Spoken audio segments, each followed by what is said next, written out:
elever føler, at vi er med i et fællesskab, men at der stadig er tid til, at læreren kan nå at hjælpe hver af os. Så den, der har det sværest i klassen, kan få lov at få hjælp til de problemer, de har, og stadig får udfordringer på sit eget niveau. Men at den, der har det lettest i klassen, ikke går i stå, men får udfordringer på sit niveau. Så alle er i gang i klassen med noget, der passer til dem. Det er også vigtigt, at vi bliver udfordret både praktisk og teoretisk. Det er vigtigt, at vi bliver dygtigere både praktisk og teoretisk, for vi kan jo ikke blive tømrere, hvis vi kun kan matematik og ikke kan finde ud af at arbejde med træ.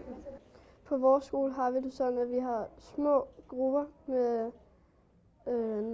2 til 3 voksne og få elever, sådan så vi for eksempel der er nogen, der er bedre til matematik end andre, så i stedet for at dem, der er dårlige til matematik, falder af og ikke forstår det, som de gode er, så er der nogle voksne, som der kan hjælpe dem, som der er mindre gode til matematik, og så er der nogle andre voksne, der kan hjælpe dem, der er gode til matematik. På vores skole har vi meget med motion at gøre, fordi at det hjælper os med at lære meget hurtigere, end hvis vi bare kom i skole og så bare begyndte at lære tingene i bøgerne af det. Den klasse, jeg går i, har vores klasselærer delt os op i, når vi skal have klasser, sådan at vi arbejder godt sammen med hinanden, og vi ikke snakker så meget, men når det er nødvendigt, og så arbejder vi meget bedre. På vores skole, der bliver vi delt op i 2 hold. Det ene hold, det er, hvor de gode er, det andet hold er, hvor de knap så gode er. Og det fungerer rigtig godt på vores skole.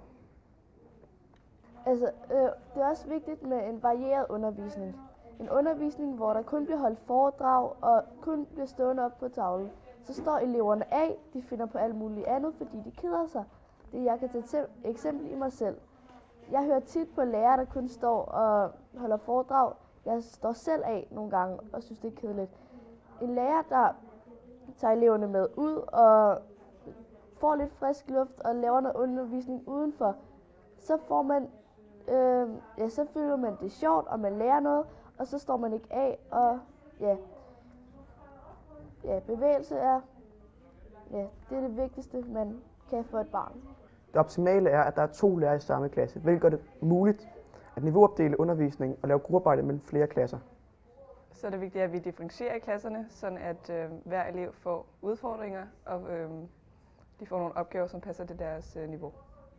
På min skole så har vi sådan noget med, at vores lærer har delt vores klasse op, så vi har 2 timer forskelligt, hvor den nogle har sløjd, andre har hjemkundskab eller gymnastik, og det synes jeg faktisk er rigtig godt. Vi har også noget med idræt, hvor man har 2 gange idræt om sommeren i hver uge, fordi så kan eleverne se frem til mere motion, og det giver bedre undervisning.